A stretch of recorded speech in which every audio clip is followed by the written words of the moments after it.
Sebelum melanjutkan cerita, Mimin ingin mengucapkan terima kasih kepada para pendukung channel ini. Di antaranya Sweet Lisa Putra, Bunda Rida, dan juga si tampan Ipan Slebeu. Dukungan kalian sangat berarti bagi channel ini.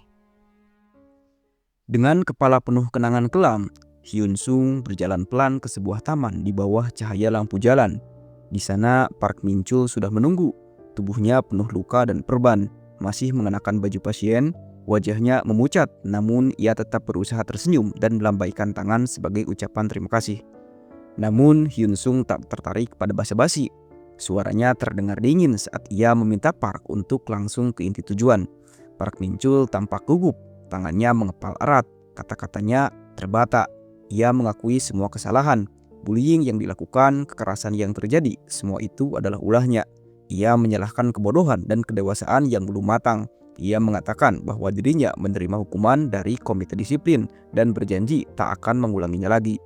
Wajahnya terlihat tulus, meski ketakutan jelas membayangi sorot matanya. Ia memohon agar Hyun Sung mau memaafkan, karena jika tidak, ia dan teman-temannya akan benar-benar kehilangan masa depan. Ia mengaku telah meminta pada guru-guru, dan mereka bilang keputusan akhir ada di tangan Hyun Sung. Ia bahkan bersedia melakukan apa saja demi dimaafkan, menjadi budak, menjalani hal yang paling berat sekalipun asal tidak dikeluarkan dari sekolah. Hyun Sung tetap diam, wajahnya tanpa ekspresi. Dalam hatinya, ia tahu betul bahwa dikeluarkan dari sekolah adalah pukulan besar, bahkan untuk mereka yang pernah bersikap seperti monster. Meskipun mereka terlihat seperti pembunuh, pada dasarnya mereka masih remaja berusia 17 tahun, anak-anak SMA yang belum tahu kemana hidup akan membawa mereka. Namun saat Park Min Chul mulai berbicara lagi, suasana berubah. Dengan suara nyaris seperti bisikan, Park mengungkapkan sesuatu yang mengerikan, bahwa semua kekerasan yang dilakukan mereka sebenarnya bukan berasal dari kemauan mereka sendiri. Ada seorang yang memerintahkan mereka untuk melakukannya. Ia hendak menyebut nama orang itu. Namun sebelum sempat menyelesaikannya, Hyun Sung menghentikannya. Ia sudah tahu jawabannya. Mata Park Min Chul membelalak. Tubuh Hyun Sung memancarkan aura membunuh yang begitu kuat. Ia mencengkram lengan Park dengan erat dan menatapnya tajam. Ia tahu siapa dalang di balik semua ini. Pikirannya seketika kembali ke masa lalu, ke berita yang pernah mengguncang seluruh negeri. Organisasi yang berada di balik kekerasan sekolah itu akhirnya terungkap. Semua berawal dari surat berdarah milik seorang siswa yang menjadi korban. Beberapa tahun setelah Hyun Sung koma, seorang siswa lain yang juga menjadi korban bullying melompat dari atap gedung sekolah. Dalam surat wasiat yang ditinggalkannya, nama organisasi itu disebutkan Golden Circle. Organisasi itu berasal dari sebuah sekolah ternama di Gangnam. Bahkan para anggota intinya pun banyak yang tak tahu siapa penggeraknya. Dalam versi masa depan yang pernah dilihat Hyun Sung, organisasi itu dipimpin oleh seorang direktur yang melihat trauma siswa akibat kekerasan sekolah sebagai ladang bisnis. Ia merekrut para pembuli dan siswa dengan kekuatan fisik, lalu menargetkan siswa dari keluarga kaya untuk dijadikan klien. Sistem ini kejam. Jika seorang anggota kehilangan peringkat karena siswa lain lebih unggul, maka para anggota bayaran akan dikirim untuk menjatuhkan siswa tersebut dengan cara apapun. Dan pikiran ini terus terngiang di benak Hyun Sung. Jika seorang anggota kehilangan peringkat karena siswa lain, mereka akan dikirim untuk menjatuhkan sang pesaing. Kini semuanya masuk akal. Kejadian di masa lalu, pengkhianatan, kekerasan, kematian, semuanya berakar dari tempat yang sama. Kembali ke kenyataan, Hyun Sung melepaskan cengkramannya dari lengan Park Min Chul. Wajahnya tetap datar, tapi matanya menyimpan amarah yang belum padam. Golden Circle telah mengubah hidup banyak orang menjadi neraka, dan kali ini Hyun Sung tak akan membiarkannya berdiri lagi di balik bayang-bayang. Hyun Sung terus memikirkan masa depan, sebuah kenyataan yang pernah ia lihat dalam kehidupannya yang sebelumnya. Ia ingat dengan jelas bagaimana organisasi Golden Circle akhirnya terekspos. Tapi tak lama kemudian kasus itu menghilang begitu saja dari perhatian publik.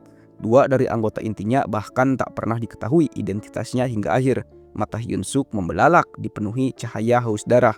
Untuk benar-benar membalas mereka yang telah mendorongnya jatuh ke dalam neraka, ia harus menyelidiki Golden Circle dan menghancurkan akar kekuatan mereka satu persatu. Tatapannya kini tajam mengarah ke wajah Park Min Chul. Ia tahu segala sudah bermula dari satu nama, Golden Circle.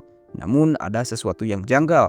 Organisasi itu berbasis di Seoul dan Gyeongdo. Kekuasaan mereka seharusnya tak sampai menjangkau daerah kecil seperti Daesan. Lalu siapa yang menggerakkan para siswa itu untuk menyerangnya? Park Min-chul terdiam cukup lama sebelum akhirnya memberanikan diri untuk bicara. Ia menyebut satu nama, Shin Yong-min. Hyun-sung terkejut. Nama itu begitu familiar. Shin Yong-min adalah senior kelas 3 di sekolah mereka. Sosok berandalan yang dikenal menguasai area sekolah dengan kekerasan.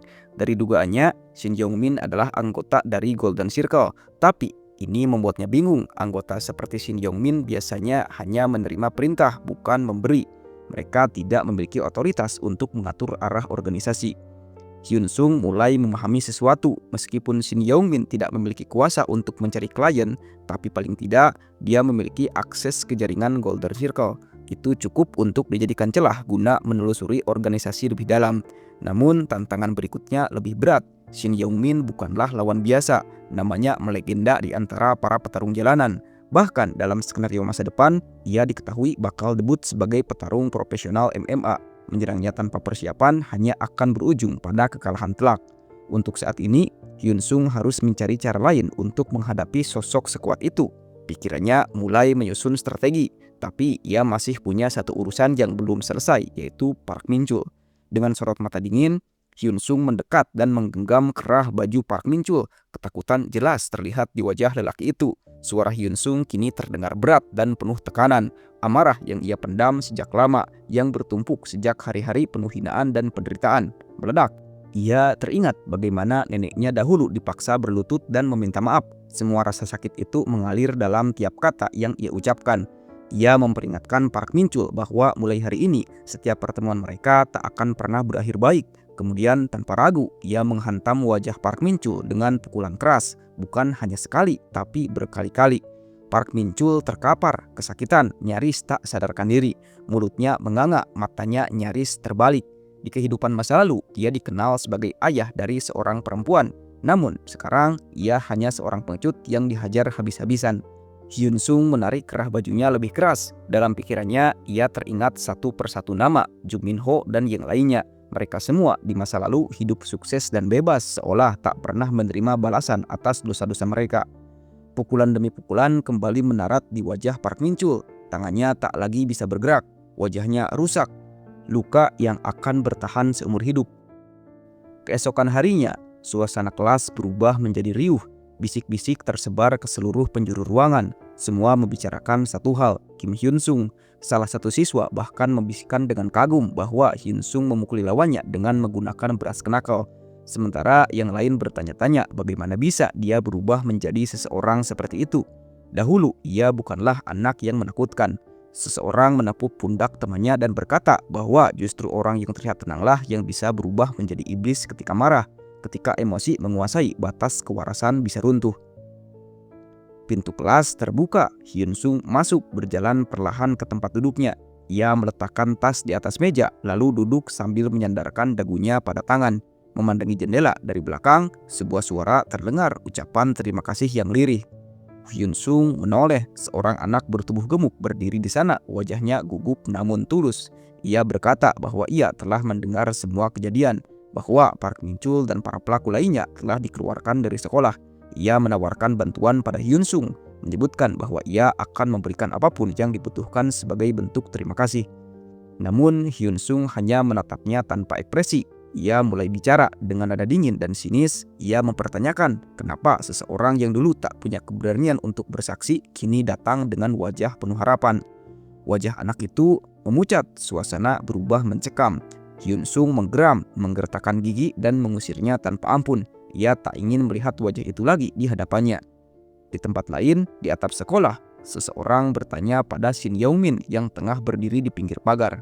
Ia ditanya apa langkah selanjutnya karena Park Min-chul dan kelompoknya telah dikeluarkan. Rencana yang mereka susun pun mulai berantakan. Shin Yong-min menginjak puntung rokok dengan kasar. Ia mendesis kesal, menyalahkan keadaan karena mereka ternyata menyerang anak yang didukung dari keluarga Jin. Keluarga milik pemilik Myeongkin Construction Group yang kekuatannya tak tertandingi di daerah itu. Dengan kekuasaan seperti itu, tak ada satupun yang berani menyentuh Kim Hyun-sung lagi. Namun saat temannya mengira Shin Yong-min telah menyerah, ia menjawab pelan namun mantap. Keadaan memang buruk, tapi situasi ini juga bisa membuka peluang yang besar. ia melihat celah untuk menghasilkan uang lebih banyak. Setiap siswa yang berhasil mereka tekan bisa mendatangkan puluhan ribu won. Matanya menyipit, suaranya berubah dingin. Ia memerintahkan agar siswa terkuat dari angkatan pertama segera dibawa ke atap. Permainan belum selesai. Sementara itu, di dalam kelas, guru sedang mengajar dengan penuh semangat. Hyun Sung mencatat dengan serius. Ia tahu bahwa untuk menjatuhkan Golden Circle, ia harus belajar lebih giat dari siapapun. Target organisasi selalu siswa dengan peringkat akademik yang mengancam posisi mereka. Ia adalah duri dalam daging bagi sistem yang dikuasai oleh Golden Circle. Dengan semangat membara, ia menuliskan strategi dalam benaknya. Jika ia terus meraih peringkat tinggi, cepat atau lambat, Golden Circle pasti akan turun tangan sendiri. Ia sadar serangan Park Min-chul dan kelompoknya bukan inisiatif pribadi.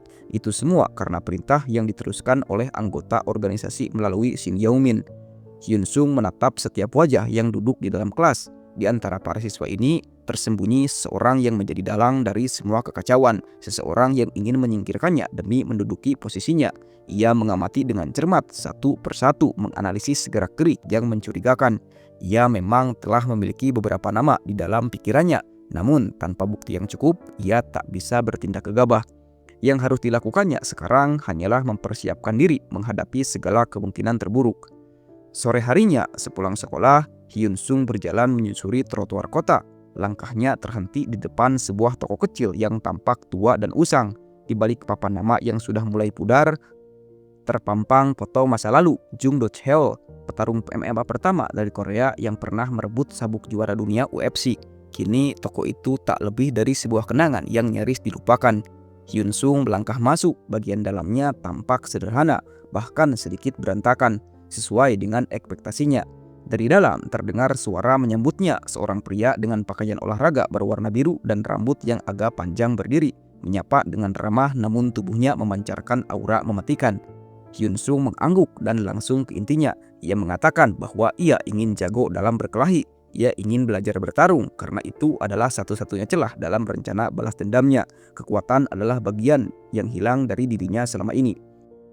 Di saat yang sama, di atap sekolah, Yeong-min berdiri bersama gengnya menanti kedatangan siswa terkuat dari kelas 1. Ketika seorang siswa bertubuh kekar muncul, Yeong-min menyapanya dengan sinis. Anak itu bernama Park Jin-woo dan dulu dikenal sebagai pesuruh dari para senior. Yeong-min menyentuh wajah anak itu dengan tangan dingin, lalu memberinya perintah yang keji. Sasaran mereka kali ini adalah Kim Hyun Sung. Ia ingin Jin-woo menghancurkannya secara mental dan fisik hingga tak bisa hidup normal lagi. Sementara itu, di sisi lain kota, Hyun Sung telah diajak masuk ke sebuah ruangan oleh Jung Do Cheol. Pria itu terus berbicara dengan semangat menjelaskan berbagai fasilitas yang tersedia di gym miliknya, mulai dari pelatihan fisik, latihan untuk mengurangi stres, hingga program perbaikan pola makan. Ia memperkenalkan diri sebagai direktur sekaligus pelatih utama. Biaya bulanan sebesar 150.000 won dianggapnya murah untuk semua yang ditawarkan. Namun Hyun Sung tidak tertarik dengan semua formalitas itu. Yang ingin diketahuinya hanyalah satu hal, bagaimana cara bertarung dan bagaimana mengalahkan orang-orang yang telah menghancurkan hidupnya. Jung Do Cheol menyimak dengan seksama, wajah yang awalnya penuh senyum perlahan berubah serius. Ia memperingatkan bahwa game ini bukan tempat untuk memuaskan dendam. Jika tujuan Hyun Sung hanya untuk menghajar orang lain, maka ia tidak akan diterima sebagai murid. Ia menyarankan Hyun Sung untuk fokus pada latihan fisik biasa, agar tubuhnya lebih kuat dan tak mudah dibuli. Namun Hyun Sung hanya menatapnya tajam tanpa sepatah kata pun, matanya menyeratkan tekad yang tak bisa digoyahkan. Jung Do Cheol, sang legenda yang kini hidup sederhana, sebenarnya punya pilihan lain. Ia bisa saja tetap hidup nyaman dengan reputasi masa lalunya. Namun sebuah noda hitam mengakhiri segalanya. Dalam tes doping menjelang pertarungan, mempertahankan gelar yang ketiga, tubuhnya yang terdeteksi mengandung steroid jet terlalang yang mempercepat pembentukan otot. Ia mengakuinya tanpa membela diri dan karirnya tamat seketika. Bagi Hyun Sung, kisah masa lalu itu tidaklah penting. Yang dia cari bukanlah moralitas sang pelatih, melainkan kemampuan rahasianya. Dulu, media pernah memberitahukan bahwa Jung Do Cheol adalah tokoh utama yang membawa nama Korea ke ajang internasional, bahkan menyumbangkan gelar UFC pertama untuk negaranya. Muridnya pernah berkata bahwa semua pencapaiannya bukan hasil dari bakat alami, tapi karena metode pelatihan khusus dari sang pelatih.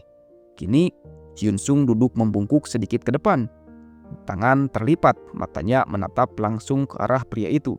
Ia yakin jika ia bisa meyakinkan Jung De-cheol, maka ia akan mendapatkan pondasi kekuatan yang selama ini ia butuhkan. Dengan suara tegas, ia mulai bertanya tentang metode pelatihan masa lalu, apa saja teknik atau strategi yang digunakan untuk mengalahkan lawan. Ia menegaskan kesiapannya untuk melakukan apapun demi mencapai tujuannya. Jung De-cheol tampak ragu, kenangan akan masa lalunya muncul kembali. Dengan nada rendah, ia berkata bahwa keputusan menggunakan obat-obatan terlarang adalah kebodohan terbesarnya. Jika waktu bisa diputar kembali, ia tidak akan pernah melakukan hal itu. Penyesalan masih membayangi pikirannya sampai hari ini. Ia berdiri dari kursinya, berbalik dan berkata bahwa jika Hyun Sung hanya ingin belajar bertarung untuk balas dendam, maka tempat ini bukanlah untuknya, karena ujung-ujungnya hanya satu, yaitu penjara. Hyun Sung masih duduk di kursinya, matanya tak berkedip menatap punggung pria itu. Lalu ia membuka mulut menyebut satu angka yang membuat Jung De-cheol berhenti melangkah, 100 juta won. Ia tahu betul kondisi keuangan sang pelatih sedang kacau. Tawaran itu disampaikan sebagai uang muka. Bahkan jika ia menyerah di tengah jalan, uang itu tetap menjadi milik sang pelatih. Jung De-cheol berbalik, wajahnya terkejut. Hyun Sung melanjutkan, ia tahu bahwa pria di hadapannya adalah seseorang yang telah membuat pilihan keliru di masa lalu. Namun ia juga tahu bahwa pilihan itu dibuat dengan penuh kesadaran. Sama seperti dirinya, ia pun sadar bahwa belajar bertarung berarti membuka kemungkinan untuk cedera parah, ditangkap polisi, atau bahkan hidup di balik jeruji penjara. Tapi ia telah mempersiapkan diri untuk menghadapi semua itu, dan itulah sebabnya ia datang. Tatapan mata Hyun Sung memerah, penuh amarah dan kegilaan. Sorot matanya sama seperti milik seorang pria yang pernah kembali menyentuh obat-obatan terlarang. Tapi kali ini bukan karena kecanduan, melainkan karena putus asa. Ia benar-benar butuh seseorang yang bisa membimbingnya, dan satu-satunya orang itu adalah Jung De-cheol. Jung De-cheol terdiam, terpaku menatap siswa SMA yang berdiri di hadapannya. Di balik wajah muda itu terpancar keseriusan yang tak bisa dianggap remeh. Dalam diam, akhirnya ia berkata memperingatkan dengan nada tegas. Ia memerintahkan satu hal, jangan pernah menyentuh obat-obatan terlarang. Ia sendiri telah melakukannya di masa lalu dan tidak akan membiarkan anak lain mengulangi kesalahan fatal yang sama. Namun setelah mengatakan itu, ia berbalik. Ia berkata hanya akan membantu sebatas mengajarkan ilmu, tidak lebih. Tak ada jalan pintas, tak ada balas dendam yang layak untuk mengorbankan masa depan. Hyun Sung hanya tersenyum tipis, kesepakatan itu sudah cukup. Namun sebelum ia benar-benar meninggalkan ruangan, Jung De-cheol menghentikan langkahnya dan menatap lurus ke arah Hyun Sung. Satu syarat diajukan, masuklah ke arena dan jika Hyun Sung bisa bertahan selama satu ronde penuh, maka ia akan diterima sebagai murid. Tantangan telah dimulai. Malam itu, suara nenek Hyun Sung bergema. Suaranya bergetar panik saat nenek berlari mendekati cucunya yang pulang dengan tubuh penuh luka lebam. Ia nyaris tak bisa menahan air mata ketika melihat kondisi cucunya, penuh darah dan luka, tapi Hyun Sung mencoba menenangkan. Ia berkata semuanya baik-baik saja, walau jelas tubuhnya berkata sebaliknya. Namun dalam hatinya tekad telah bulat, semua yang menyakitinya akan menerima balasan. Di tempat lain, Jung De-cheol menatap gelas alkohol di tangannya.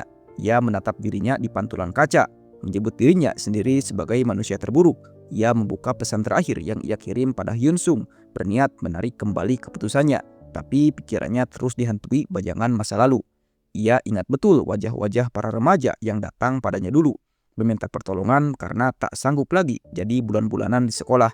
Semuanya datang membawa alasan, tapi menurutnya alasan tak lagi penting ketika seseorang telah masuk ke dalam ring. Di sana, yang tersisa hanyalah insting bertahan hidup. Hyun Sung akhirnya memasuki arena latihan. Jung De-cheol mengambil posisi, menjelaskan peraturan 3 menit per ronde tanpa teknik kuncian, satu tujuan yaitu bertahan.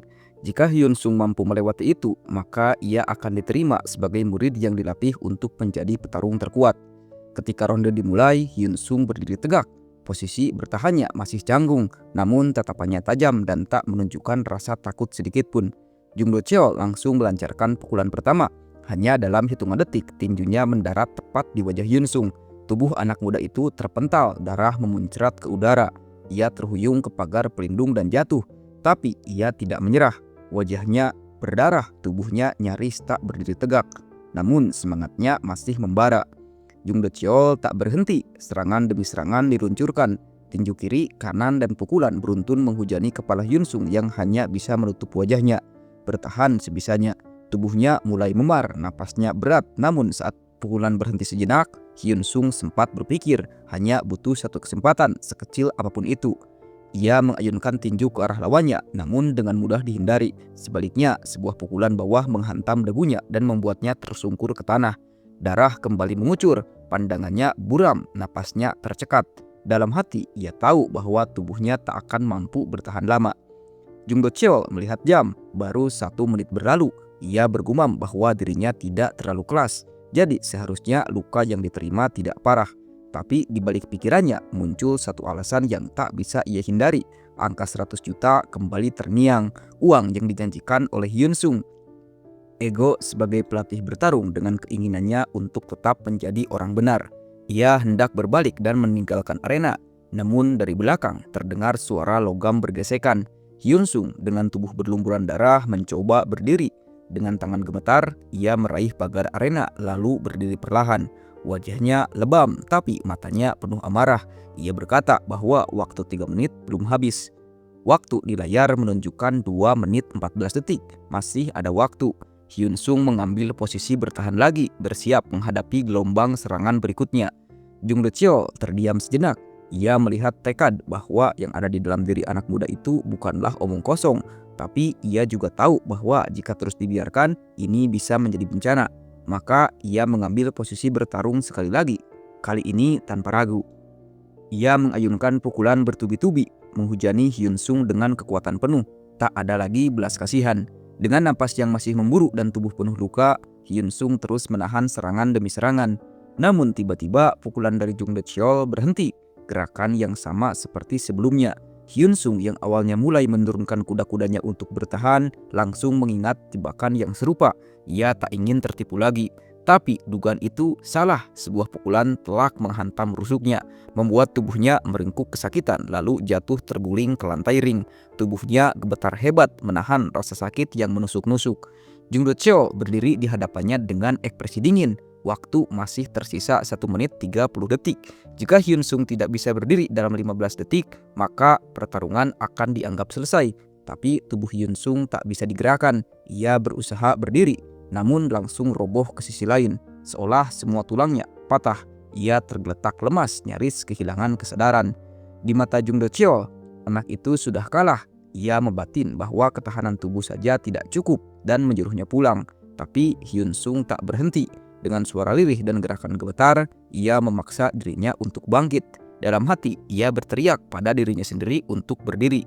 Sorot matanya yang tajam memantulkan semangat yang tak bisa dipadamkan.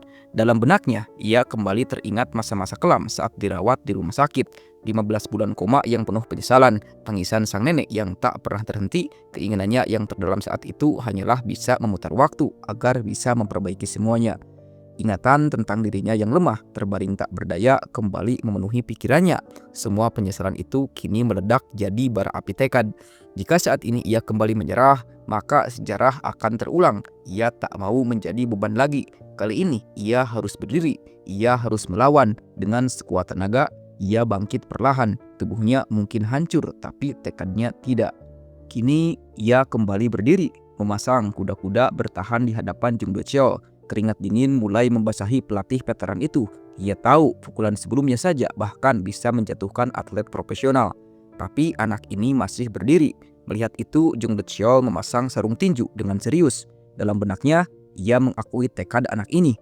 Tapi ia tak bisa membiarkan Hyun Sung menempuh jalan yang salah. Ia sendiri telah hidup dalam penyesalan karena masa lalu. Ia tak ingin Hyun Sung bernasib sama. Maka dengan langkah mantap, Jung Do Cheol kembali maju. Hyun Sung meski dalam kondisi menyedihkan tetap mengangkat tangannya siap menerima pukulan berikutnya. Sebuah pukulan keras mendarat di wajahnya membuat tubuhnya terjungkal. Darah terus mengalir dari hidungnya. Namun ia tetap bertahan. Kali ini Jung Do Cheol tidak menahan diri sedikit pun. Serangan demi serangan dilancarkan dengan sangat brutal. Waktu terus berjalan. Sisa 1 menit lagi. Meski tulang retak atau gigi patah, Hyun Sung tetap bertahan. Tubuhnya gemetar, napasnya tak lagi teratur. Namun ia tidak jatuh. Ketika waktu menunjukkan 12 detik tersisa, tubuhnya masih berdiri meski goyah. Jung Do Cheol menatapnya dengan tajam. lalu melepaskan satu pukulan keras ke perut. Hyun Sung terlempar ke belakang membentur pagar besi oktagon. Pukulan berikutnya sudah siap dilepaskan ke wajahnya. Tapi sebelum pukulan itu mendarat, suara alarm terdengar tanda waktu telah habis. Jung Do Cheol menghentikan tangannya tepat sebelum mengenai wajah Hyun Sung. Ia menggeram dan menjatuhkan sarung tinjunya ke lantai. Dengan suara berat, ia mengakui bahwa anak itu memang hebat dalam menahan rasa sakit. Ia keluar dari ring tanpa menoleh dan menyuruh Hyun Sung ke rumah sakit besok. Jangan ceritakan pada siapapun tentang pertarungan ini, pesannya. Dengan langkah berat, Hyun Sung mengikuti dari belakang. Napasnya terengah-engah. Ia berhasil. Di sudut ruangan, Jung Do Cheol duduk termenung. Di tangannya, sebuah pesan lama dari seorang broker MMA terngiang kembali. Tawaran uang besar untuk kembali bertarung sambil menggunakan obat-obatan terlarang.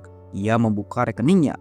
Uang 100 juta won telah masuk sesuai janji Hyun Sung. Ia menatap angka itu dalam diam.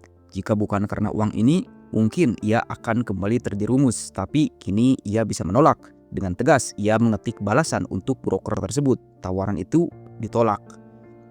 Di sisi lain, Hyun Sung menyantap nasi panas di rumah sambil menenangkan neneknya.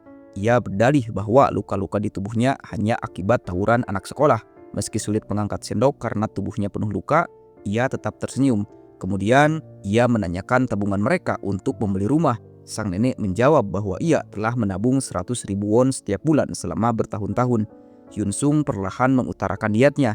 Ia mendengar bahwa grup konstruksi Jin akan membuka pendaftaran untuk pembelian apartemen bulan ini. Siapa tahu mereka bisa terpilih. Neneknya menjawab dengan cemas bahwa sekalipun terpilih, tanpa uang mereka tak akan bisa pindah. Tapi Hyun Sung sudah punya rencana. Ia menjelaskan bahwa sekarang proses pinjaman jauh lebih mudah. Mereka bisa menjual apartemen yang sekarang untuk melunasi cicilan. Bahkan kalau ragu, mereka bisa menjual hak transaksi ke orang lain. Mendengar penjelasan itu, sang nenek terpana sejak kapan cucunya jadi ahli properti. Hyun Sung hanya tersenyum kecil. Dalam hati, ia berniat menggunakan koneksi Gocang Beom agar nama neneknya masuk ke dalam daftar penerima apartemen. Ia ingin memberikan 100 juta won untuk itu, untuk masa depan sang nenek. Tapi jika ia memberikannya secara langsung, pasti akan menimbulkan curiga. Maka ia memilih cara ini, cara yang membuat neneknya tidak merasa berat hati.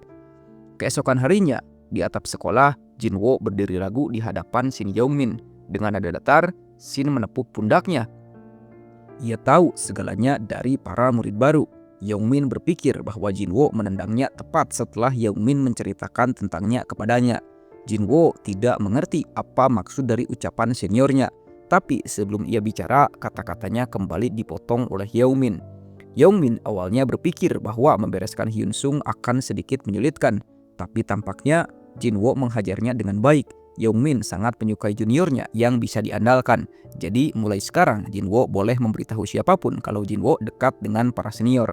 Bahkan Young-min mengajaknya nongkrong sepulang sekolah. Jin Wo sebenarnya masih tidak mengerti apa maksud semua ini. Tapi ini kesempatan bagus. Jadi dia pun berbicara lantang kepada seniornya. Bahwa mulai sekarang jika para senior butuh apapun, tinggal katakan saja kepadanya. Sambil menyebut dirinya dengan penuh kebanggaan, Park Jin Won.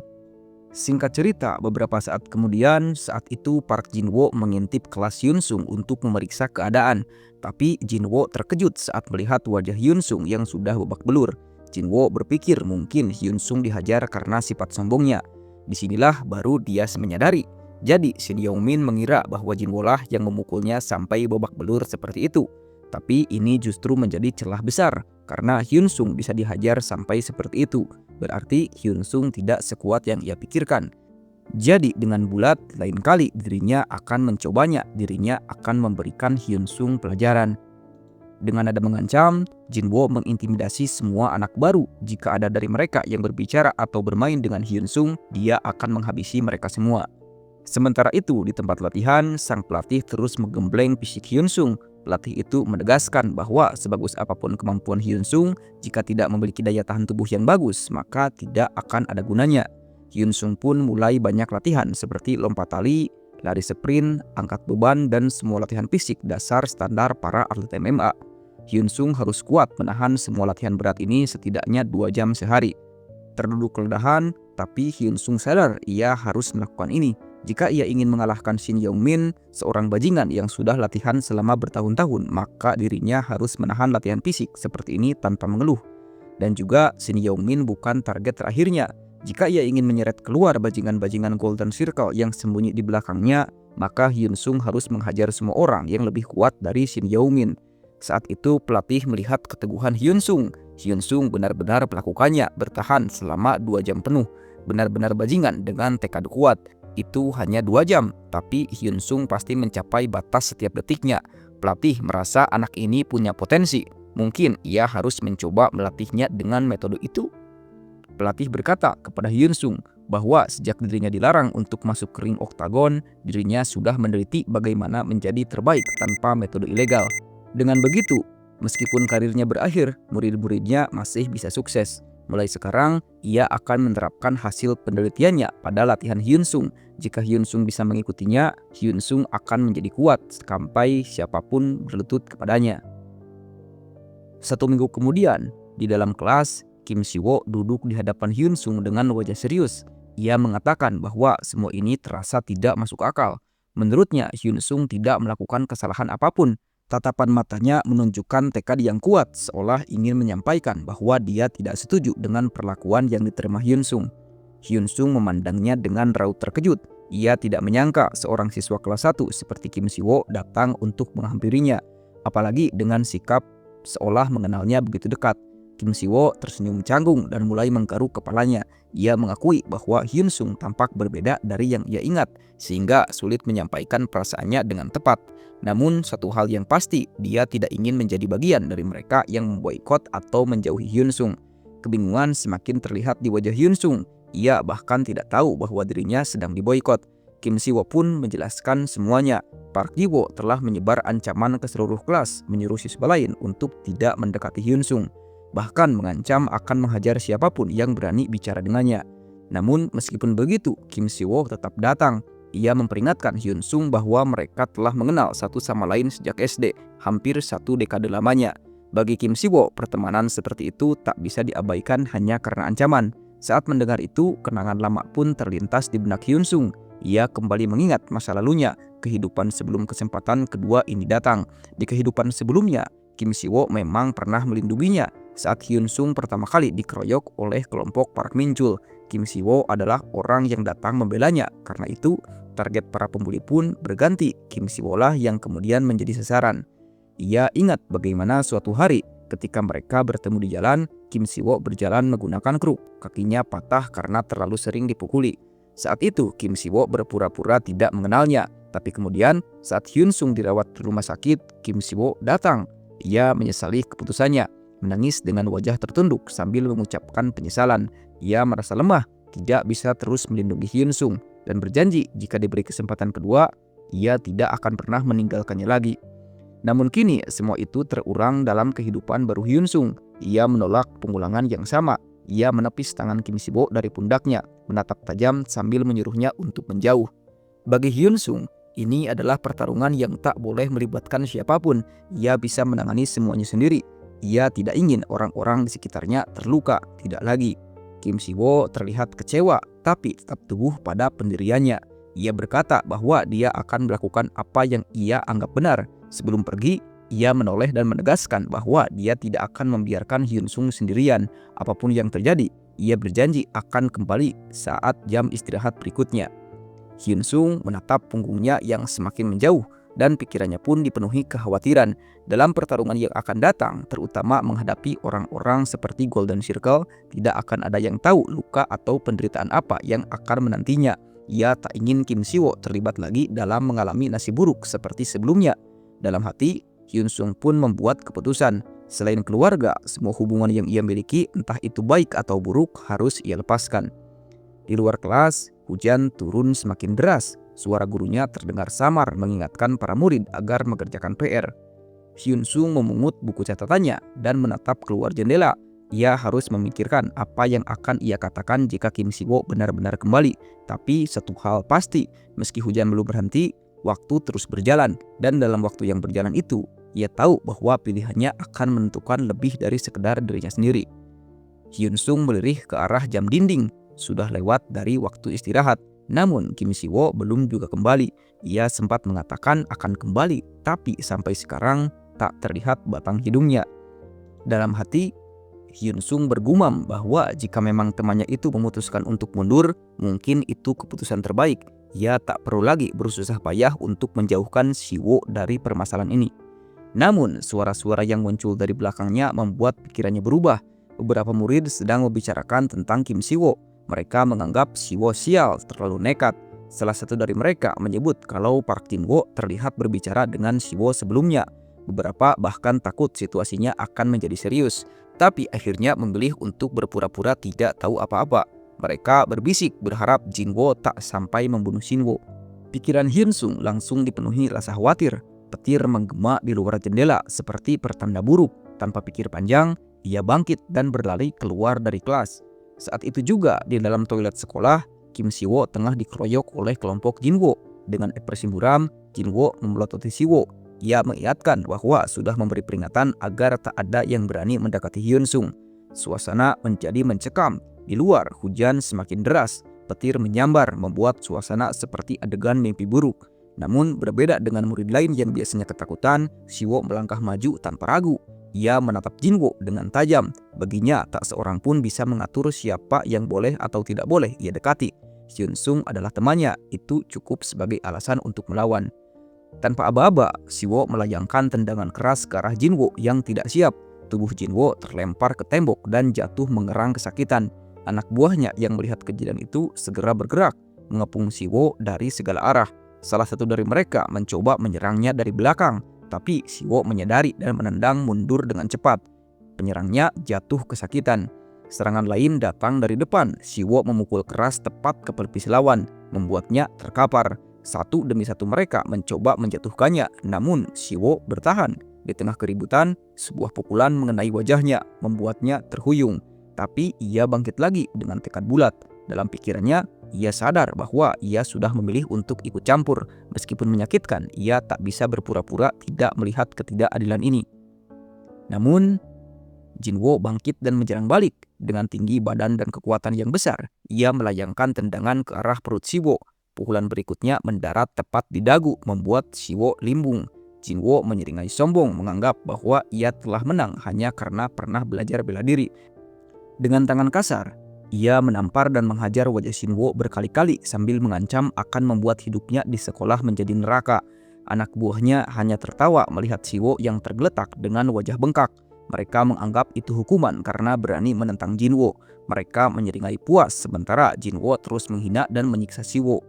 Tiba-tiba, pintu toilet terbuka keras. Hyun Sung berdiri di ampang pintu. Wajahnya serius, suaranya tegas. Semua kepala menoleh ke arahnya. Jin-woo menghentikan aksinya dan menoleh sinis. Bagi Hyun Sung, ini adalah momen yang ia tunggu. Park Jin-woo adalah targetnya dan inilah saatnya. Namun ia sadar ia tak bisa menang hanya dengan kekuatan. Ia harus memancing Jin-woo agar bertarung 1 lawan 1. Dengan sengaja, Hyun Sung bersikap arogan. Ia memprovokasi Jin-woo, menyebut bahwa kemenangan Jin-woo atas Siwo hanyalah karena bantuan gengnya, bukan karena kekuatan pribadi. Ucapan itu membuat urat lidah Ji-woo menegang. Ia murka dengan suara berat. Ia menyuruh semua anak buahnya untuk mundur. Ia ingin menyelesaikannya sendiri.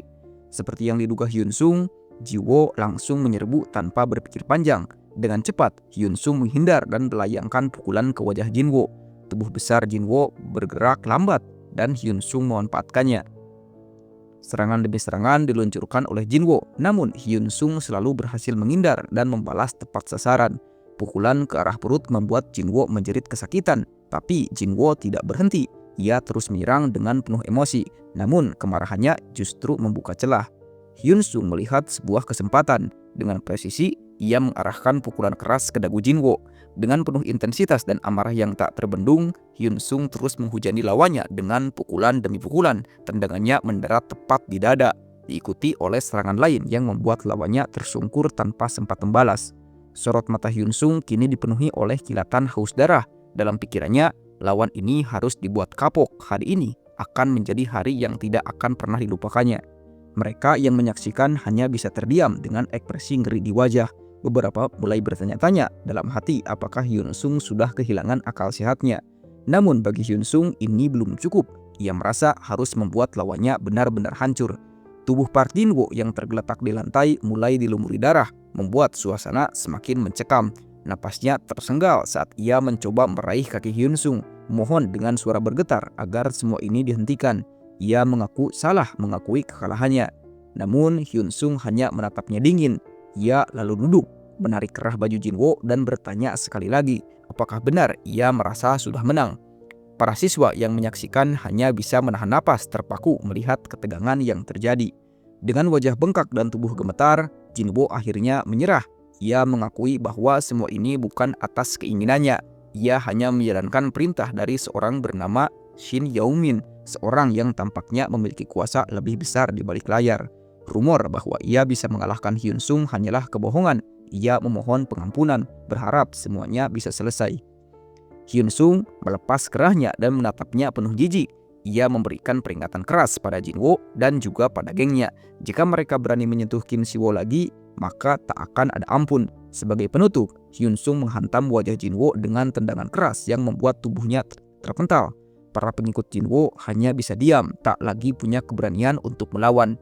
Aura membunuh yang terpancar dari Hyun-sung membuat semua orang terdiam. Ia bersumpah akan mengejarnya mereka semua sampai ke ujung dunia jika berani mengulangi perbuatan yang sama. Di ruang UKS, suasana jauh lebih tenang. Luka-luka lama masih tampak jelas di wajah Kim Si-woo. Hyun-sung dengan suara tenang namun dingin memperingatkan agar tidak ada lagi yang mencampuri urusannya. Tapi sebelum kalimat itu selesai, Si-woo sudah menyela. Ia tersenyum meski wajahnya masih belum pulih sepenuhnya. Si-woo berkata bahwa ia melihat Hyun-sung datang sebelum dirinya pingsan, dan itulah sebabnya ia yakin apapun yang dikatakan Hyun-sung, mereka tetap teman. Ia tak peduli apapun yang terjadi, karena seorang teman sejati tak akan membiarkan satu sama lain terluka sendirian. Namun, sikap Hyun-sung tetap dingin. Ia mendorong tangan Si-woo dan dengan tatapan kosong berkata bahwa semua yang terjadi dengan Ji-woo bukanlah kebetulan. Ia sendiri yang merencanakannya.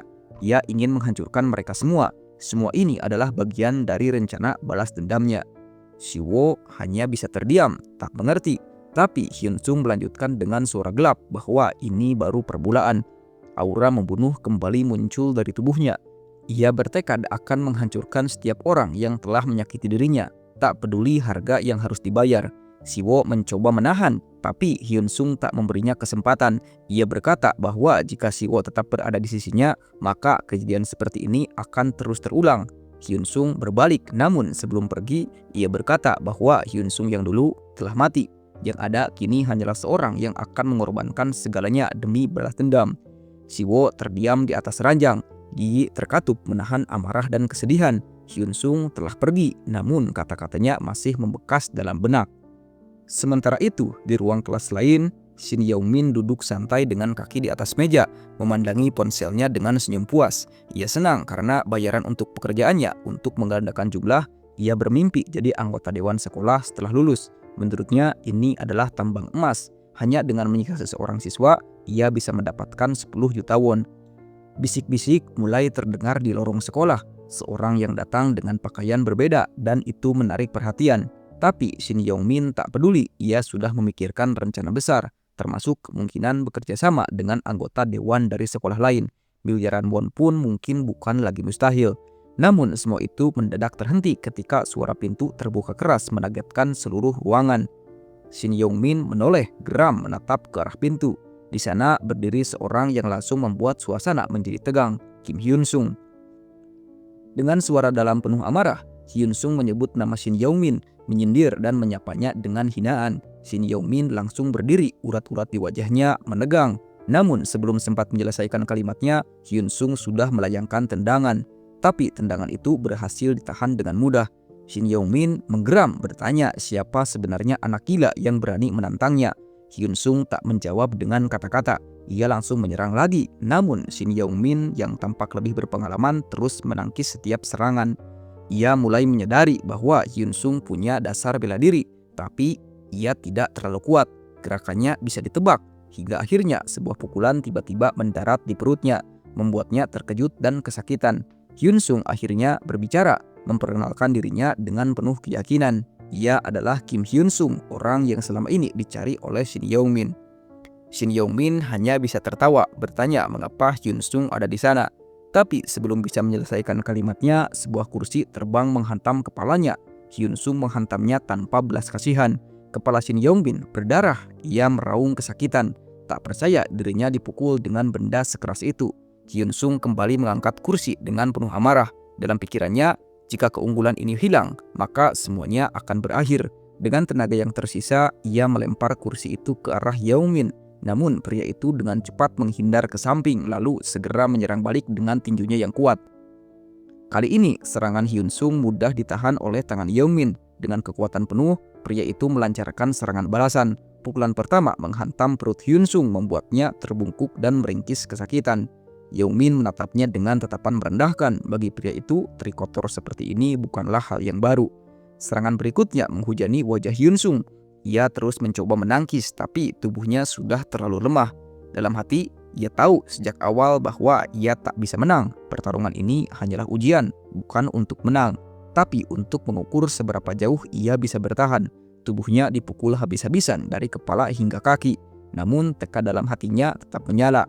Saat berada di ambang keputusasaan, mata Hyun Sung berubah, sorotnya menunjukkan tekad mati-matian. Di saat Yeong-min hendak menendang, Hyun Sung menangkap kakinya dengan erat, mengejutkan pria itu. Kesempatan itu tak ia sia-siakan. Dengan sisa tenaga, ia menarik tubuh Yeong-min dan mendorongnya keras menuju jendela. Kaca jendela pecah berhamburan. Tubuh Yeong-min hampir terjatuh keluar, hanya tertahan oleh kedua tangannya yang gemetar mencengkeram bingkai jendela.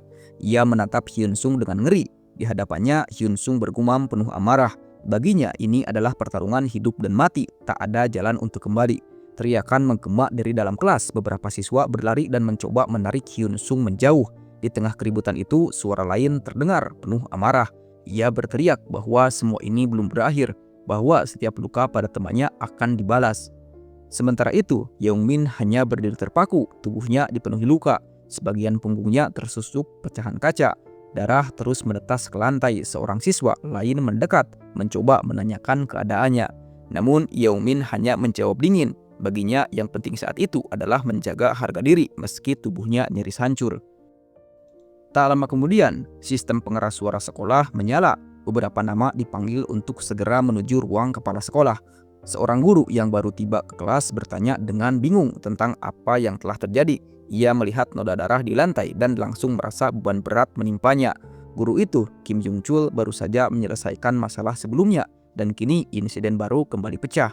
Ia tahu ini akan menjadi sulit, bukan karena siswa bermasalah, tapi karena tekanan dari pihak yang lebih tinggi. Terlebih lagi, kepala sekolah Oh Dae-hwan baru-baru ini gencar membangun citra sekolah sebagai institusi elit. Namun hal mengejutkan terjadi. Dengan tenang, kepala sekolah berkata bahwa insiden ini harus diabaikan.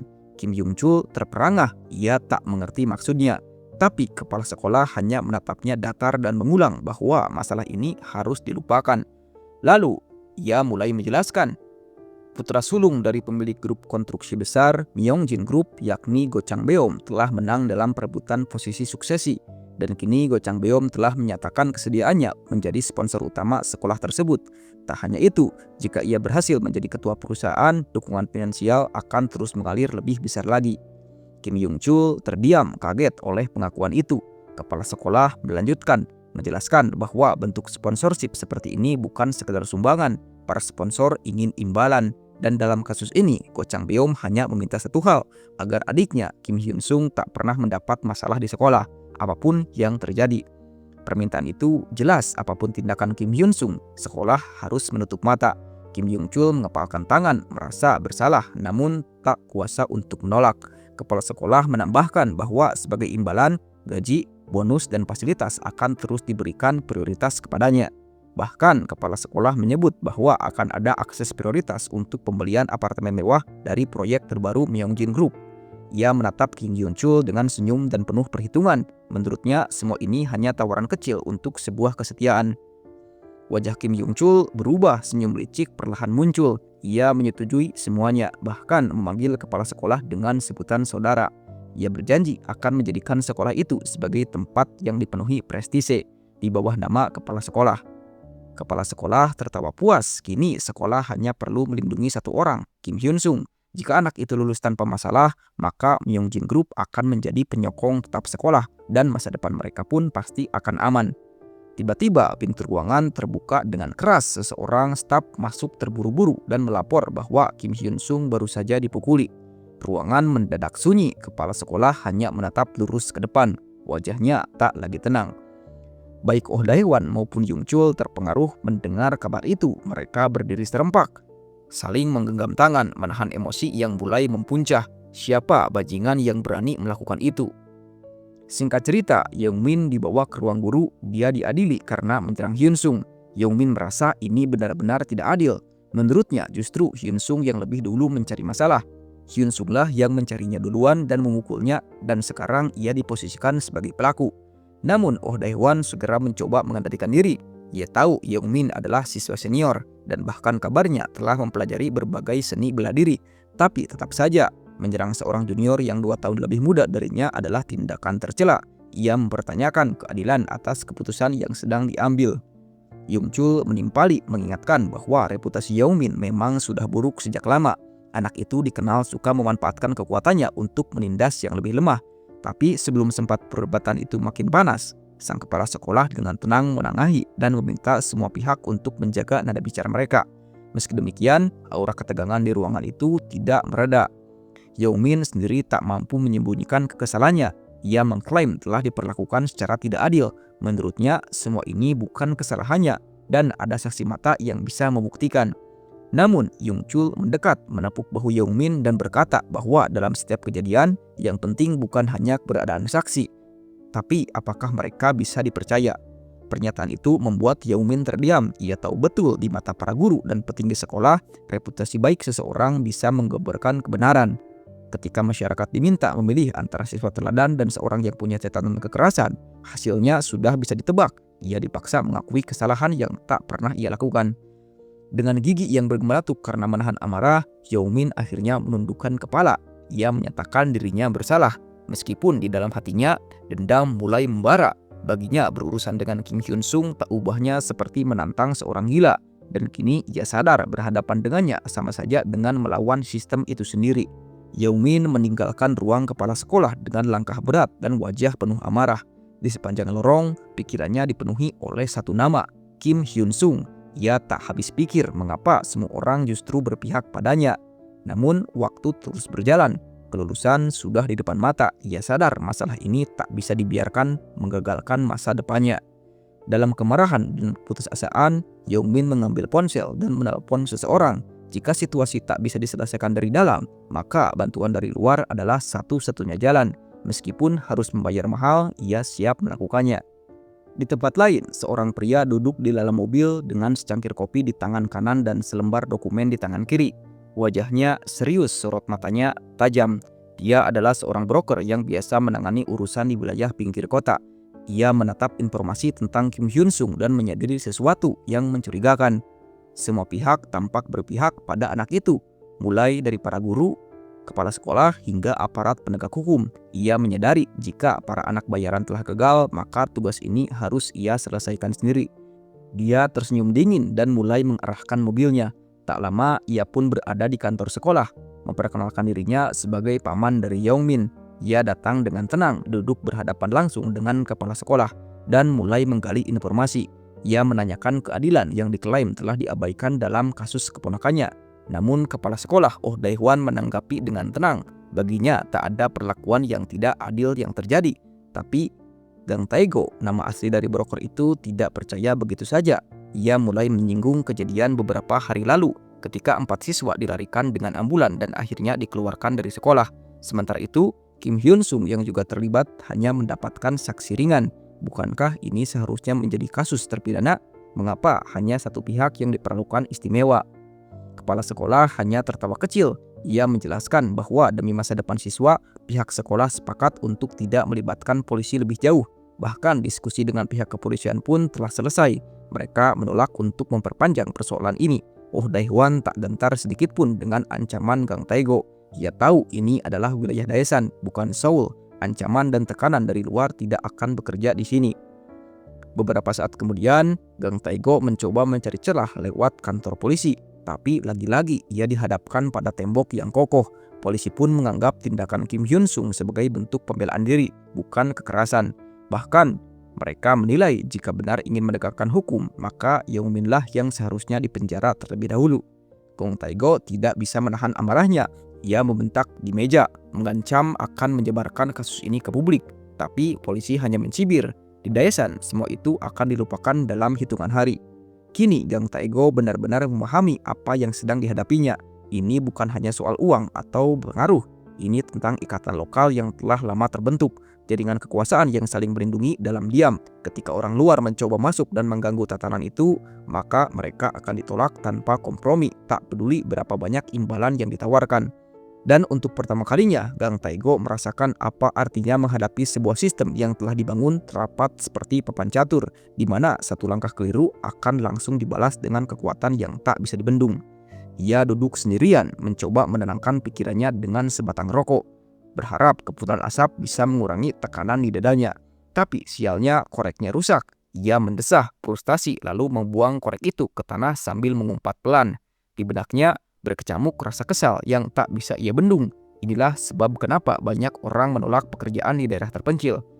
Bahkan pekerjaan yang tampaknya sepele bisa berubah menjadi mimpi buruk yang dijalani di tempat seperti ini.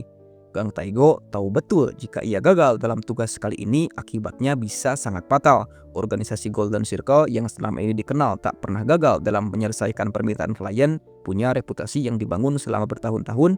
Ia paham benar, kegagalan bukan hanya mencoreng nama organisasi, tapi juga mengancam nyawanya sendiri. Jika dia tak bisa menyelesaikan tugas ini, maka Golden Circle akan mengirimkan orang lain. Dan ketika itu terjadi, nasibnya akan tamat. Golden Circle tak pernah memberi ampun kepada mereka yang gagal dalam misi penting seperti ini. Ia mencoba menenangkan diri, berpikir lebih jernih, mencari celah atau cara untuk membalikan keadaan. Di sisi lain, situasi yang dihadapi Shin Yongmin juga tidak kalah rumit. Saat sedang berjalan di jalanan kota, ia menerima panggilan telepon dari Gang Taego. Entah apa yang dikatakan Gang Taego, namun begitu mendengarnya, ekspresi Shin Yongmin berubah drastis. Ia tampak panik dan mulai membentak. Kecewa karena merasa dikhianati. Selama ini ia mengandalkan dukungan dari Gang Taego. Namun kini suara di seberang telepon menjelaskan dengan kemarahan yang tak bisa ditutupi. Golden Circle bukan tempat main-main, dan Gang Taego mengingatkan bahwa ia hanyalah tentara bayaran, bukan teman yang bisa dimintai pertolongan saat kesulitan datang. Gang Taego menegaskan Shin Yongmin harus menyelesaikan misi ini sendiri. Ia bahkan menyarankan cara baru, bukan dengan kekerasan, tapi dengan menjatuhkan nilai Kim Hyun Sung. Ia bisa memanfaatkan siswa kelas bawah atau melakukannya sendiri. Intinya, Kim harus gagal dan itu satu-satunya jalan. Dukungan guru sekalipun tak akan mampu menutupi semua kesalahan Kim, asal tahu cara menjebaknya. Shin Yongmin pun terpukul mendengar saran itu. Ia tentara bayaran, terbiasa menyelesaikan misi lewat konfrontasi fisik. Sekarang, ia harus menyusun strategi kotor. Ia tahu ini bukanlah ide Golden Circle, melainkan siasat pribadi Gang Taego yang sedang berusaha cuci tangan dari kekacauan yang baru ia ciptakan. Terakhir, Gang Taego mengancam jika misi ini gagal, maka bukan hanya Kim yang akan dihabisi, Shin Yongmin pun akan ikut campur. Organisasi tak mengenal belas kasihan. Ancaman itu benar-benar mengguncangnya. Dalam benaknya muncul banyak suram. Dirinya tercekik hingga kehabisan napas. Ia sadar kini tak ada jalan untuk mundur. Ia harus menyelesaikan misi ini dengan cara apapun juga. Dalam kepanikan, ia berlari pulang secepat mungkin. Langkahnya terperangah, pikirannya kacau. Ia bergumam mencoba mencari solusi, tapi semua tampak seperti jalan buntu. Di tengah kekacauan pikiran itu, suara berat terdengar dari belakang. Suara yang dikenalnya, sebuah peringatan yang menggetarkan. Seorang yang mengatakan bahwa ia sudah diperingatkan untuk waspada. Keesokan harinya, Shin Yongmin datang ke sekolah dengan wajah penuh luka. Luka-luka di kepala dan wajahnya menjadi bahan bisik-bisik para siswa. Mereka mulai berspekulasi. Ada yang bilang ia diserang setelah sekolah karena dendam dari kekalahannya kemarin. Namun beberapa siswa mengingatkan bahwa saat pertandingan, Shin Yongmin justru mendominasi tanpa menerima satupun pukulan ke wajah. Maka muncullah dugaan bahwa pelaku balas dendam itu bukan orang biasa. Salah satu siswa bahkan menyebut bahwa orang itu gila, seorang yang sanggup bertindak di luar batas. Bisik-bisik itu membuat Shin Yongmin semakin tertekan. Ia berusaha menahan emosi, tapi tak bisa menepis rasa takut yang mulai menjalar. Kata-kata peringatan itu terus terngiang di telinganya. Ia ingat dengan jelas kejadian malam sebelumnya. Sosok yang tiba-tiba muncul dari belakang dan mengucapkan peringatan itu tak lain adalah Kim Hyun Sung. Sebagai seorang petarung bayaran, Shin Yeong-min bereaksi cepat dan langsung melayangkan pukulan. Tapi sebelum pukulan itu mengenai sasaran, Kim sudah berbicara lebih dulu. Ia mengatakan bahwa bagi Shin Yeong-min, misi ini lebih penting dari nyawanya sendiri. Ucapan itu membuat tangan Shin Yeong-min terhenti di tengah udara. Ia hanya bisa terpaku, sementara Kim melanjutkan kata-katanya dengan tenang.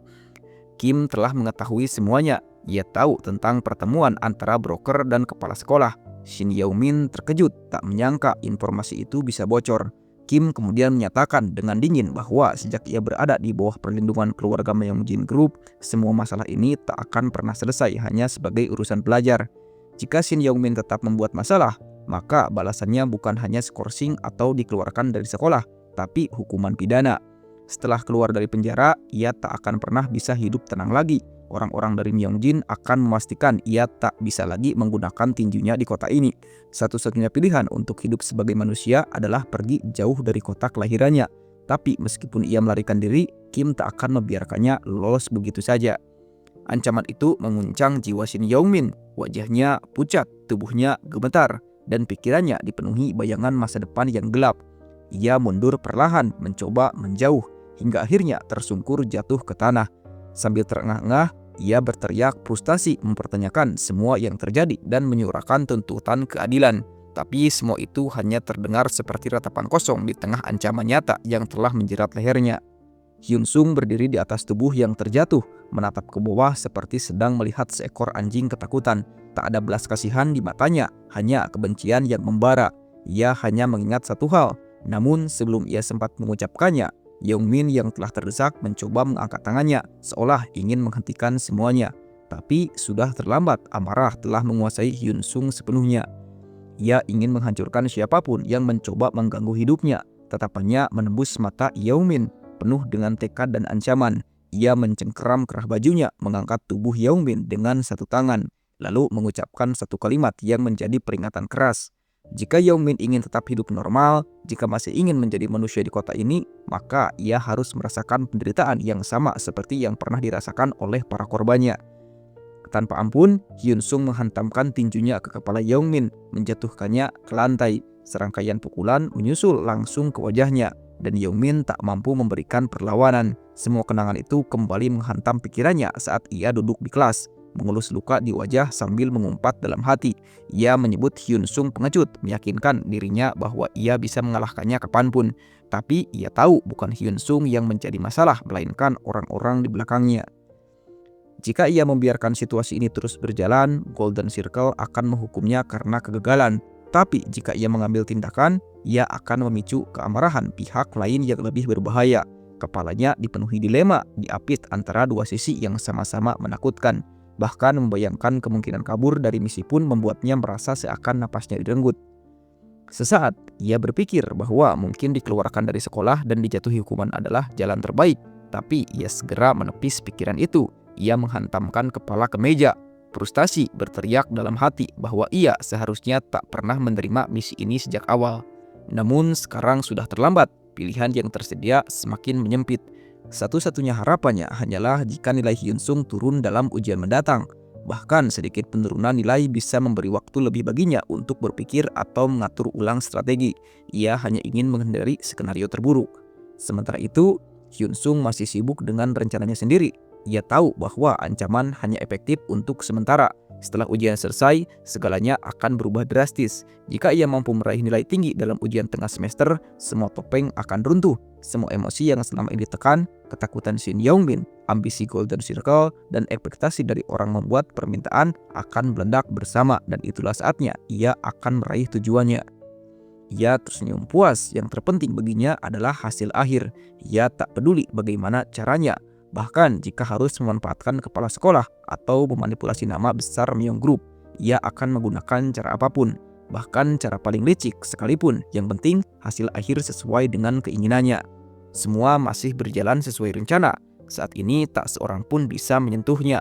Perlindungan yang ia bangun dengan kebencian dan manipulasi kini menjadi tameng yang membuatnya merasa aman. Singkat cerita, di ruang pelatihan bela diri terdengar suara pelatih yang menggema. Ia terus memotivasi muridnya, menuntut semangat pantang menyerah. Tak peduli seberapa buruk situasi seseorang, selama ada tekad untuk melampaui batas, maka kegagalan tak akan pernah datang. Hyun Sung memukul keras satu pukulan demi pukulan penuh tenaga seakan ingin menyingkirkan segala rintangan. Di tengah latihan itu, Hyun Sung tampak seperti orang yang berbeda. Matanya dipenuhi tekad, tubuhnya siap menghadapi serangan kejutan. Saat pelatih mencoba menyerang mendadak, ia dengan tekatan menghindar, lalu membalas dengan serangan ke sisi tubuh pelatih. Meskipun bisa ditangkis, serangan itu menunjukkan refleks luar biasa.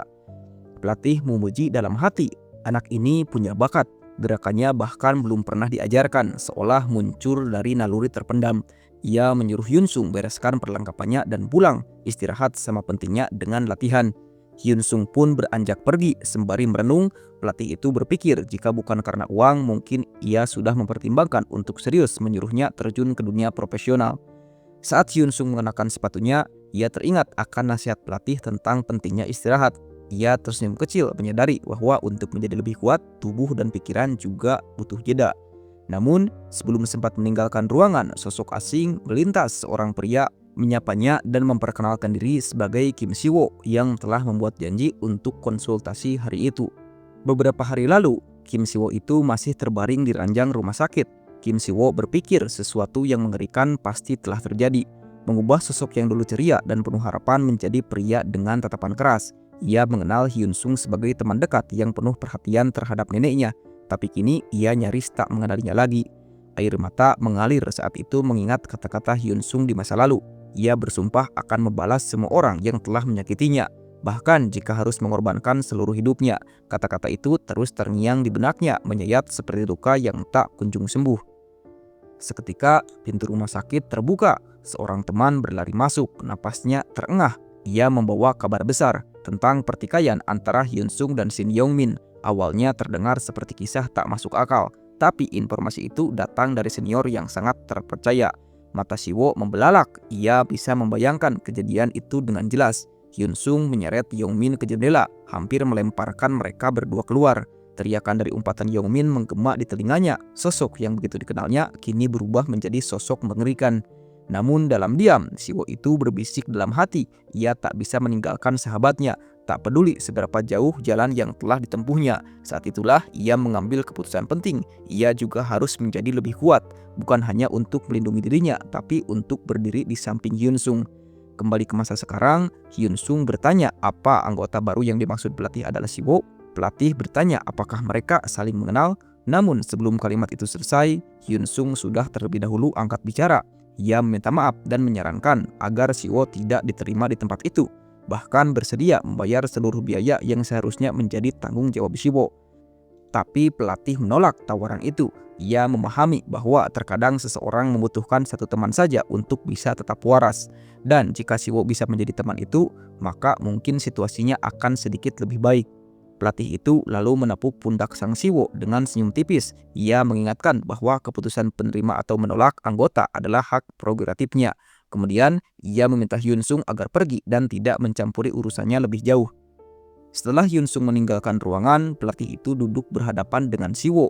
Ia tahu niat pemuda itu baik. Si-woo hanya ingin membantu Hyun Sung. Ia ingin berada di sisinya dalam perjuangan melawan para pembuli. Tapi pelatih itu mengingatkan tempat ini bukanlah arena yang mendukung kekerasan di sekolah. Jika ia punya wewenang, mungkin Kim Hyun Sung sudah dikeluarkan dari tempat itu sejak lama. Namun Si-woo dengan tegas menyampaikan alasannya. Ia menunjukkan luka di wajahnya yang belum sembuh, bekas dari insiden ketika ia berdiri menghadang para pembuli. Luka itu menjadi saksi bisu bahwa kekerasan di sekolah bukan isapan jempol. Jika saat itu Hyun Sung tidak menolongnya, mungkin ia sudah tergeletak lumpuh di lantai kamar mandi. Kini Hyun Sung mempertaruhkan nyawanya demi melindungi temannya itu, dan Si-woo tak ingin berpaling dari orang seperti itu. Ia memohon agar tidak dipaksa mencari tempat latihan lain. Ada alasan mengapa Hyun Sung memilih datang ke game itu, dan ia ingin tetap berada di sisinya. Pelatih itu hanya bisa memegang kepalanya, merasa seperti sedang menggali kuburnya sendiri. Si-woo lalu mengeluarkan setumpuk uang dari ransel dan bersumpah akan bekerja paruh waktu jika jumlah itu belum cukup. Mendengar kesungguhan itu, pelatih akhirnya tak kuasa menahan emosi. Ia membentak, mempertanyakan apa yang membuat anak seusianya menjadi begitu nekat. Namun Si-woo tetap tenang. Ia menyatakan akan tetap mendampingi Hyun Sung. Dengan atau tanpa bantuan pelatih, tatapan mata atau bekas luka itu membuat pelatih terpikir ulang. Dalam situasi seperti ini, ketika korban kekerasan bahkan bersedia mengorbankan dirinya sendiri untuk bertahan, apakah pantas menyuruh mereka untuk diam saja? Akhirnya pelatih pun menyerah. Ia memperbolehkan Siwo datang berlatih mulai besok pagi. Namun dengan satu syarat, jika tak sanggup mengikuti jadwal, maka ia harus angkat kaki dari game itu. Mendengar keputusan itu, Siwo pun berseri-seri. Pelatih hanya bisa tersenyum kecil. Dalam hati, ia sadar mungkin memberi keberanian dan keterampilan kepada anak-anak seperti mereka adalah hal yang berarti dari sekedar latihan biasa. Begitu keluar dari ruangan, suara pembiliar memanggil namanya. Sebuah handuk terlempar ke arah dan berhasil ia tangkap. Hyun Sung berdiri di hadapannya menyampaikan bahwa meskipun pelatih telah menyetujui, dirinya sendiri belum sepenuhnya menerimanya. Hyun Sung menantang Siwo untuk membuktikan bahwa meskipun berada di ujung jurang, ia tetap bisa memanjat naik. Bahwa ikatan persahabatan yang rapuh ini pantas diperjuangkan. Tapi ia juga mengingatkan jalan yang akan mereka tempuh adalah jalan yang penuh bahaya. Bisa jadi mereka akan mati dalam pertempuran atau membusuk di balik jeruji. Tidak ada masa depan cerah lagi bagi mereka yang masuk ke dalam jurang seperti ini. Hyun Sung mengeluarkan tinjunya. Siwo membalas tanpa ragu. Ia tahu resiko yang akan dihadapi, tapi ia percaya dua orang akan lebih kuat daripada satu. Namun Hyun Sung tak berhenti di situ. Ia langsung menyerang Siwo, bertekad memutuskan hubungan mereka secara tuntas lewat pertarungan. Siwo tak mundur sedikit pun. Ia melayangkan tendangan keras ke sisi kiri tubuh Hyun Sung. Meski berhasil ditangkis, kekuatan tendangan itu cukup mengejutkan. Siwo adalah mantan atlet, sesuatu yang sempat terlupakan. Pertarungan mereka semakin memanas. Hyun Sung mulai serius dan mengamati gerakan lawannya dengan seksama. Siwo melepaskan satu tendangan ke dagu Hyun Sung, tapi berhasil dihindari.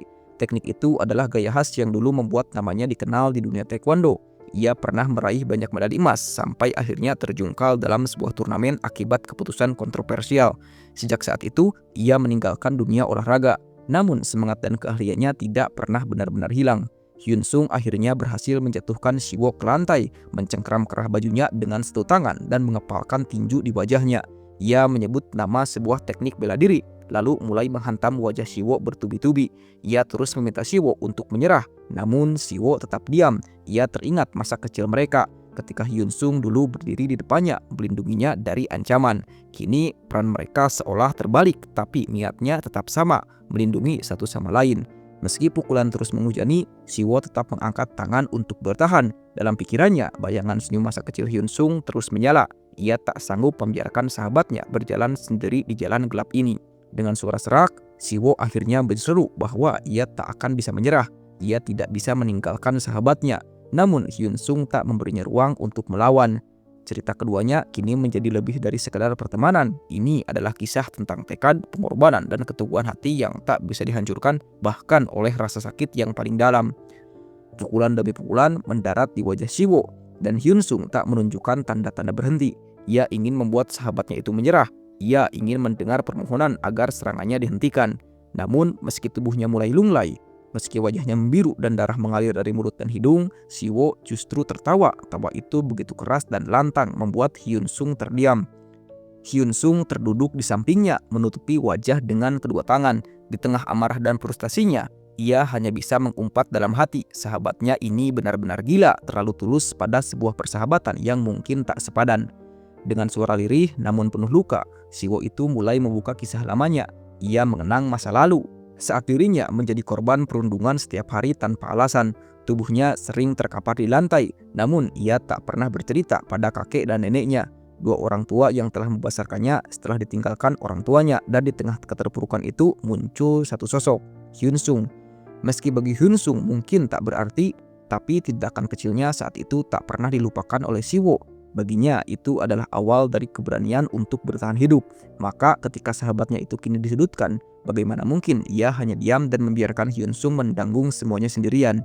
Keputusan meninggalkan taekwondo, mempertahankan persahabatan, semuanya adalah pilihannya sendiri. Tak ada penyesalan, hanya tekad untuk hidup sesuai prinsipnya. Hyun Sung tak bisa berkata apa-apa. Ia hanya menghela napas panjang, bertanya dalam hati kenapa orang ini tidak pernah menyerah. Di saat suasana begitu emosional, pintu arena terbuka, pelatih masuk memecah ketegangan. Ia menawarkan sesuatu yang berbeda, kesempatan untuk berlatih bersama dan naik ke puncak dalam dunia olahraga tarung. Menurutnya, keduanya punya potensi besar. terlalu berbakat untuk hanya menjadi korban kekerasan sekolah. Bahkan tanpa pelatihan pun mereka sudah mampu mengalahkan banyak orang. Dalam penilaiannya sebagai atlet UFL, Kim Si-woo adalah bakat alami, gerakan kakinya presisi, kekuatan dalam dirinya stabil, dan kesadaran posisi luar biasa. Sedangkan Kim Hyun-sung adalah sosok dengan insting baja. Kepekaan strategisnya membuatnya mampu mengendalikan situasi dan membaca celah dalam pertarungan. Jika Kim Si-woo akan bersinar di dalam dunia kompetisi profesional, maka Hyun-sung memiliki potensi untuk menduduki peringkat tertinggi. Maka pelatih pun memberanikan diri untuk menawarkan sesuatu yang belum pernah ia berikan pada siapapun sebelumnya. Ia meminta Hyun-sung keluar dari sekolah, melepaskan belenggu akademik dan fokus pada olahraga. Ia menjanjikan dukungan penuh, termasuk koneksi dengan dunia profesional jika Hyun-sung bersedia. Namun Hyun-sung tak langsung menerima. Ia menatap pelatih itu dengan tenang, lalu bertanya apa alasan pelatih masuk dunia MMA. Jawabannya adalah karena itu adalah olahraga terbaik yang cocok dengannya. Tapi bagi Hyun-sung justru sebaliknya, ia tak punya minat untuk bertarung. Ia hanya tahu bahwa jika tidak bertarung dengan seluruh kekuatannya, ia akan merasa seperti akan mati. Rasa sakit itulah yang selalu membuatnya ingin menyerah, namun juga mendorongnya untuk terus melawan. Meski pelatih ingin melanjutkan pembicaraan, Hyun-sung tak ingin mendengar lebih jauh. Ia dengan tegas menyatakan bahwa pilihan ada di tangan sendiri. Jika mereka berbeda pandangan, maka tawaran itu sebaiknya ditarik kembali. Jangan menyeretnya ke jalan yang bukan pilihannya. Dengan ransel di tangan, Hyun-sung beranjak pergi. Si-woo segera menyusul, namun Hyun-sung mengingatkan bahwa ia tak perlu merasa bersalah atas pilihannya. Si-woo pun mengangguk menyadari bahwa ia harus menerima keputusan sahabatnya. Namun, Hyun-sung menetapkan beberapa syarat. Pertama, mereka harus tetap berlatih bersama setiap hari. Tak peduli keputusan pelatih, mereka tetap harus berkembang. Siapapun yang tertinggal harus ditinggalkan. Kedua, Si-woo hanya boleh ikut campur dalam masalah yang mampu ia selesaikan sendiri. Jika berurusan dengan hukum dan pertarungan yang tak bisa dimenangkan, ia harus mundur. Meski sempat ingin menyanggah, Si-woo akhirnya menerima semua syarat itu. Lalu Hyun-sung menyampaikan yang ketiga, sebuah tawaran diam-diam dari Myeongjin Construction Group. Mereka akan memberi tunjangan bulanan, tidak perlu banyak tanya, jika tidak diterima, maka semua akan berakhir di sana. Harapannya hanya satu, agar Si-woo itu bisa belajar dan keluar dari realitas kelamnya. Setibanya di rumah, Hyun-sung disambut oleh adiknya, Hyun-jin, yang sedang menonton pertandingan di TV. Bocah itu dengan antusias bercerita tentang tim favoritnya yang akan melaju ke final jika menang. Hyun-sung hanya tersenyum, kemudian masuk ke dapur untuk memasak makan malam. Dalam hidup sebelumnya, tim itu memang benar-benar juara, tapi Hyun-jin tak pernah bilang bahwa ia ingin menonton langsung. Seorang adik yang suka game, namun tak pernah meminta dibelikan komputer. Seorang anak yang patuh dan tak pernah membuat masalah. Hyun-sung berpikir setidaknya orang-orang yang ia sayangi masih berada dalam jalur yang baik. Ia ingin menjadi lebih baik, menjalani hidup yang berbeda dari sebelumnya. Ia ingin menghancurkan semua rintangan yang menghalangi jalannya. Teriakan adiknya yang meminta tambahan sosis membuatnya tersenyum kecil. Tapi sebelum ia kembali ke dapur, sebuah pesan masuk ke ponselnya. Ternyata itu dari pelatih. Isi pesannya singkat namun tulus.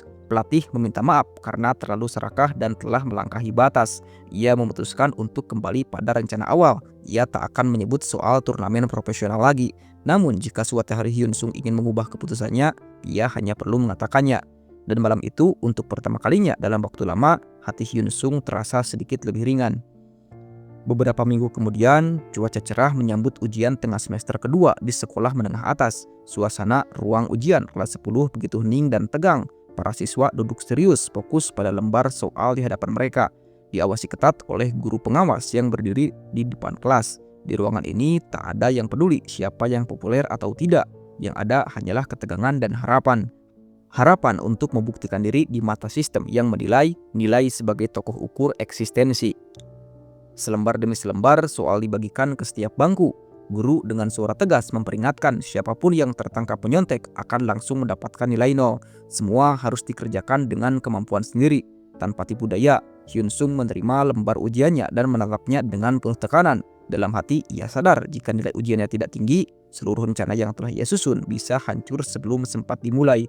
Ia harus memperoleh hasil sempurna, tidak ada pilihan lain.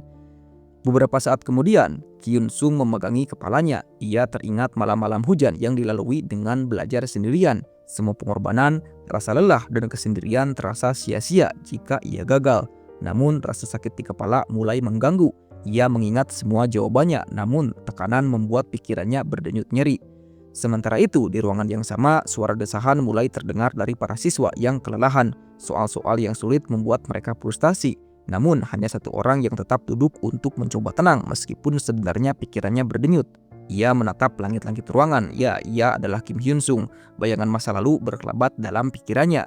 Saat ia masih menjadi siswa yang tak dianggap, saat ia disiksa dan dihina, namun tetap bertahan dengan belajar diam-diam. Semua kenangan pahit itu tetap merelekat kuat, menjadi besi dan baja dalam jiwanya. Pupil matanya memerah saat ia menatap langit-langit. Ia tidak boleh meluapkan semua luka itu. Ia mulai mengklik pulpen, sebuah kebiasaan kecil yang menjadi simbol tekadnya. Tekad untuk membalas dendam kepada mereka yang telah menghancurkan dirinya. Setelah ujian berakhir, siswa-siswa lain mulai membahas jawaban dengan riang. Suasana perlahan mencair, namun Hyun Sung tetap duduk diam, memandangi jendela dengan tatapan kosong. Tiba-tiba, seorang gadis ceria mendekatinya. Ia dikenal sebagai siswi populer di sekolah, cantik dan ramah, yaitu bernama Hyeji. Ia menyapa Hyun Sung dengan senyum cerah, menanyakan apakah ia ingin membandingkan jawaban. Hyun Sung hanya menoleh dingin, namun Hyeji tetap antusias. Ia mulai membandingkan lembar jawaban dan terkejut melihat hasil Hyun Sung. Nilainya sangat sempurna, 100 di semua mata pelajaran. Bahkan dalam sejarah Korea yang terkenal sulit, Hyun Sung tetap mendapatkan nilai tertinggi.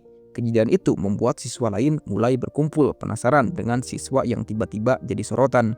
Singkat cerita, di atap sekolah, Hyun Sung bersama gurunya, Yung Chul. Sang guru meminta agar Hyun Sung mengatakan apapun kepadanya. Sang guru pasti akan membantunya, dan Hyun Sung menyampaikan niatnya. Ia bertanya apakah Yung Chul tahu tentang Golden Circle.